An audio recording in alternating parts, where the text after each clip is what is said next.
Hello student, today we are taking a very important topic that is monosaccharide. हम लोगों ने पिछले lecture में टाइप ऑफ कार्बोहाइड्रेट को डील किया था on the basis of hydrolysis. Hydrolysis के आधार पे हम लोगों ने कार्बोहाइड्रेट को 3 टाइप्स में कैटेगराइज किया था, monosaccharide, oligosaccharide and polysaccharide. Monosaccharide simplest form of carbohydrate can't be undergo further hydrolysis. This one, oligosaccharide, it show hydrolysis and provide us 2 to 10 monosaccharide, and this will give more than 10 monosaccharide after hydrolysis. But we are today deliver the topic monosaccharide. तो monosaccharide में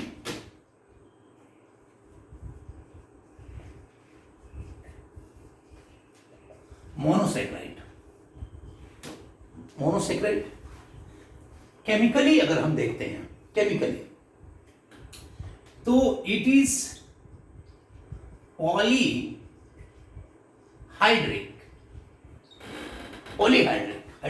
OH alcohol group होगा इसमें, polyhydric many alcoholic functional group, polyhydric aldehyde और polyhydric ketone.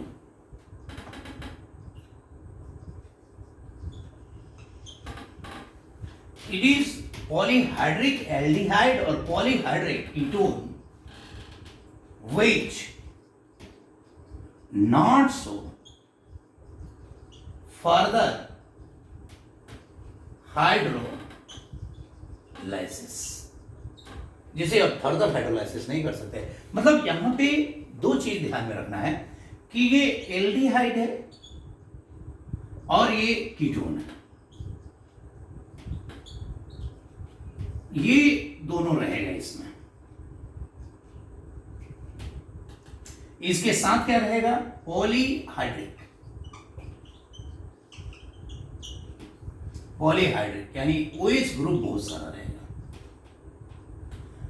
इसी के आधार पे अगर ये कीटोन रखता है तो इसका एक टाइप क्रिएट करते हैं हम लोग, उसे हम कहेंगे कीटोज।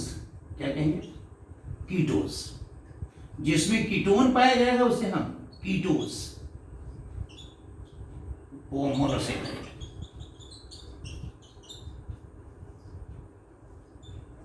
अगर मान लीजिए एल्डिहाइड रहेगा तो इसे हम लोग एल्डोज मोनोसेक्राइड कहेंगे।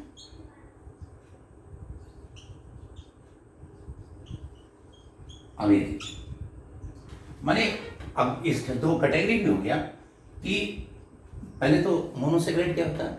This is it is a organic compound और carbohydrate which is polyhydric aldehyde और polyhydric ketone. It not so further hydrolysis. Number 2, अगर इसमें एल्डिहाइड होता है तो एल्डोज कहते हैं, कीटोन होता है कीटोज कहते हैं।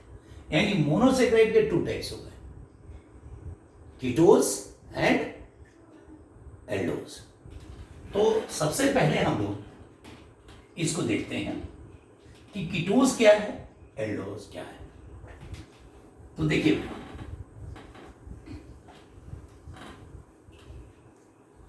सबसे पहला चीज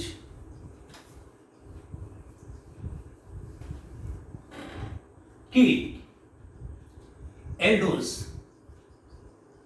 द मोनोसेक्राइड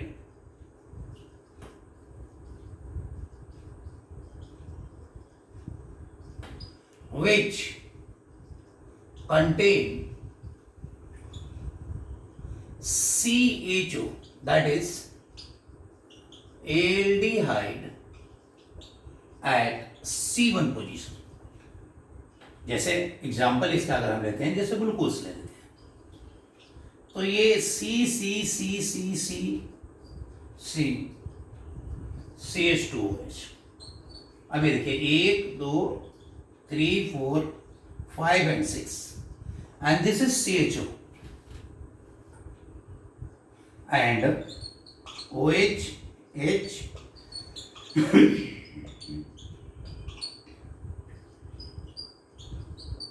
और ये this is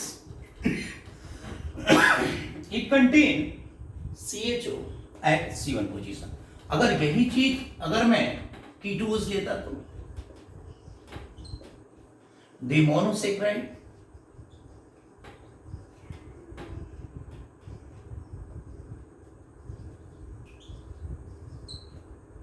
with ketone group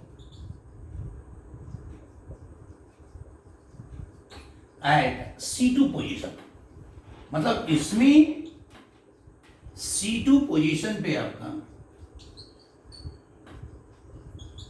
इस पोजीशन पे और बाकी वही रहेगा।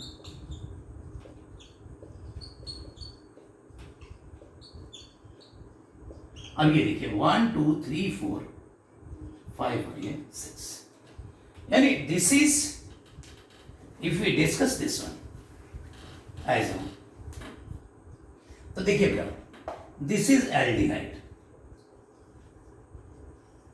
और दिस इज कीटोन। इसके अलावा alcohol 1 2 3 4 and 5 alcoholic group is here 1 2 3 4 and 5 alcoholic group, यानी OH कितने हैं 5 हैं। Out of this 5 alcoholic group ये देखिए ये जो OH है नंबर 2 पे जो जुड़ा हुआ है ये कितने कार्बन से जुड़ा हुआ है 3 नंबर से भी जुड़ा हुआ है, 2 वाला 3 से भी जुड़ा हुआ है, 2 वाला 1 से भी जुड़ा हुआ है। अगर कोई ऐसा एल्कोहलिक ग्रुप है जो जिस कार्बन से जुड़ा हुआ अगर कार्बन 2 कार्बनों से जुड़ा हुआ है तो उसे सेकेंडरी एल्कोहल कहते हैं। क्या कहते हैं सेकेंडरी। तो देखिए ये भी सेकेंडरी है, 3 वाला भी 4 से 2 से जुड़ा हुआ, 4 वाला भी 3 और 5 से जुड़ा हुआ, 5 वाला भी 4 और 6 से जुड़ा हुआ, लेकिन 6 वाला किससे जुड़ा हुआ है केवल 5 से। यानी अगर इसमें भी 5 अगर हम लेते हैं एल्कोहलिक ग्रुप तो 5 में से सेकेंडरी एल्कोहल आपके 4 है और प्राइमरी एल्कोहल 1 है, और ये कौन सा है 6 नंबर वाला। लेकिन इस केस में अगर देखें तो प्राइमरी कितना है और सेकेंडरी कितना है वो देखिए। अच्छा ये प्राइमरी होगा कि सेकेंडरी, ये केवल एक ही से जुड़ा हुआ है तो प्राइमरी हो गया। ये वाला देखिए इधर भी कार्बन से जुड़ा हुआ है इधर भी कार्बन से जुड़ा हुआ है, तो 3 नंबर 2 से भी जुड़ा हुआ है 4 से भी जुड़ा हुआ है तो ये सेकेंडरी है। ये 4 नंबर 3 और 5 से जुड़ा सेकेंडरी है, 5 जो है 4 और 6 से जुड़ा सेकेंडरी, लेकिन ये प्राइमरी है। यानी प्राइमरी आपके ये एक प्राइमरी हो गया, एक ये प्राइमरी हो गया, बाकी ये सब सेकेंडरी हो गया। यानी सेकेंडरी हो गए 3 और ये हो गए 2। यानी देखिए एल्डोज कीटोज ये पॉलीहाइड्रिक यानी OH इसमें बहुत सारा होगा, एल्डोज में एल्डिहाइड ग्रुप होगा, कीटोज में कीटोन ग्रुप होगा, कीटोन ग्रुप C2 पोजीशन पे होगा, एल्डोज ग्रुप जो होगा एल्डिहाइड वो C1 पोजीशन पे होगा। ये जो एग्जांपल है ये ग्लूकोज है और ये जो एग्जांपल है ये फ्रुक्टोज है। अब देखिए फ्रुक्टोज यानी क्या बात हो गया, glucose is aldose, fructose is ketose. तो इस प्रकार से हम लोग का अब मोनोसेक्राइड को और डिटेल लेते हैं थोड़ा सा कि मोनोसेक्राइड के बारे में अगर हम बात करें, देखिए जरा सा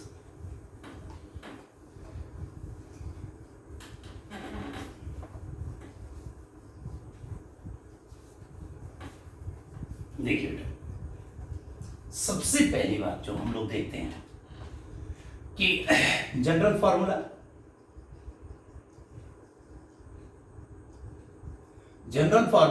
CH2O का N, ये मोनोसेक्राइड के लिए है।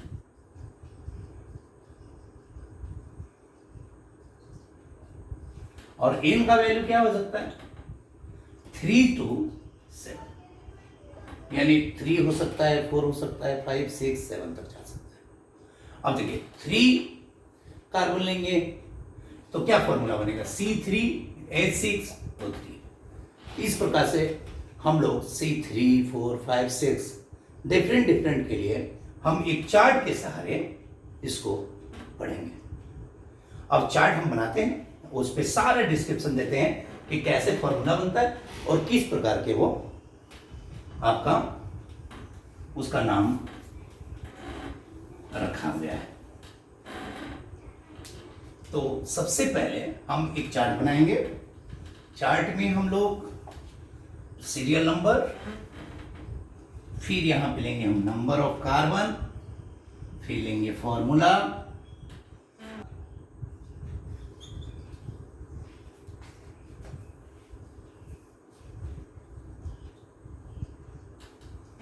एल्डोज, कीटोज, ये आपका 5 कैटेगरी तय की है। जैसे फर्स्ट सीरियल नंबर पे देते हैं। अब कार्बन की संख्या तो फिक्स है, 3 to 7 के बीच में लेना है। जनरल फॉर्मूला हमारे पास है सी, क्या है भाई जनरल फॉर्मूला, थोड़ा सा यहां पे CH2O का N। अब ये देखिए, पहला हम लोग सीरियल नंबर लेते हैं, 3 कार्बन लेते हैं। अगर मैं 3 रखता हूं तो क्या होगा, C3H6O3 फॉर्मूला बना। अगर मैं सेकेंड नंबर लेता हूं, अगर 4 लेता हूं तो ये हो जाएगा C4H8O4। अब ये देखिए, ये एल्डोज है। अब इसके लिए एल्डोज जो बनेगा वो ग्लिसरैल्डिहाइड कहलाता है। क्या कहलाता है, ग्लिसरैल्डिहाइड।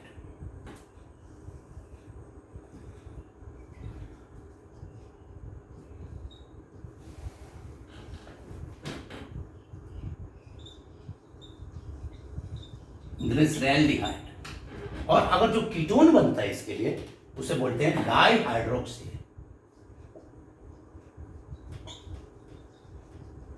कीटोन। इसी प्रकार अगर मान लीजिए C4 के लिए अगर हम करते हैं तो C4 के लिए हमारे पास जो ये बनेगा यहाँ पे ग्लिसरैल्डिहाइड की तरह ही। तो इस प्रकार अगर हम देखते हैं कि ये हमारा चार्ट रेडी हो गया। अब इस चार्ट में हम लोगों ने देखा कि जब कार्बन की संख्या 3 रखी तो ये जो बना इसे हम ट्राइओज कहेंगे, जबकि ये जो बना कितने कार्बन है, 4, तो इसे हम टेट्रोज कहेंगे। 5 है तो क्या कहेंगे, इसे पेंटोज कहेंगे। 6 है तो क्या कहेंगे, हेक्सोज कहेंगे। तो अगर मैं जैसे एल्डोज पे ग्लिसरैल्डिहाइड है, डाइहाइड्रोक्सी कीटोन है। अब मान लिए 4 कार्बन के लिए इरिथ्रोज है, थियोरोज है, एरिथ्रोलोज है। तो अगर आप ये, मैं आपसे कल को कोई पूछे कि ये जो राइबोज है ये क्या है, ये पेंटो एल्डोज है कि पेंटो कीटोज है, तो हम क्या कहेंगे, पेंटो एल्डोज है। पेंटो माने 5 कार्बन, एल्डोज माने एल्डिहाइड ग्रुप। वही कोई कल को पूछे कि राइबोलोज क्या है, राइबोलोज इज, तो इट इज कीटो पेंटोज।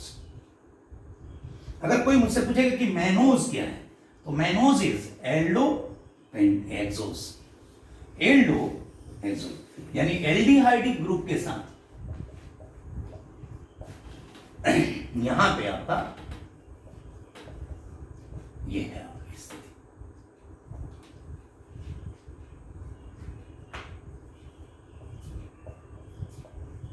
ये ऐसी स्थिति है।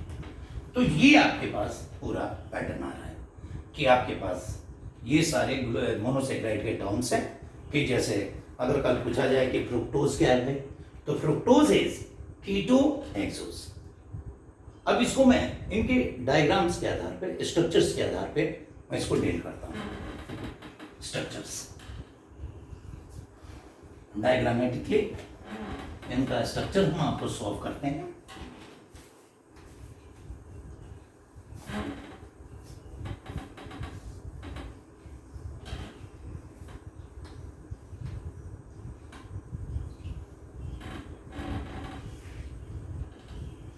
ये देखिए,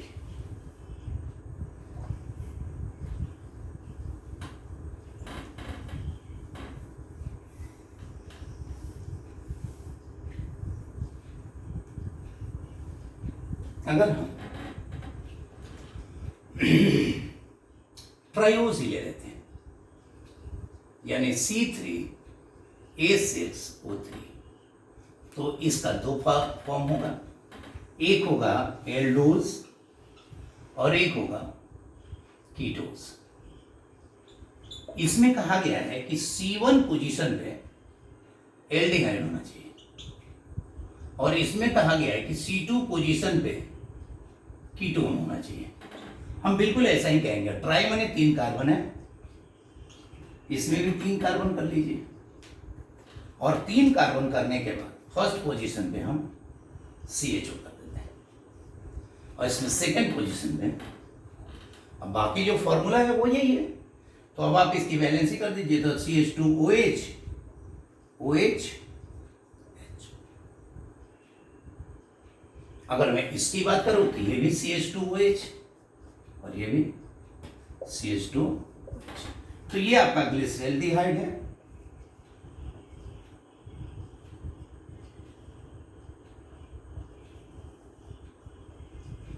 और ये है डाइहाइड्रोक्सी कीटोन।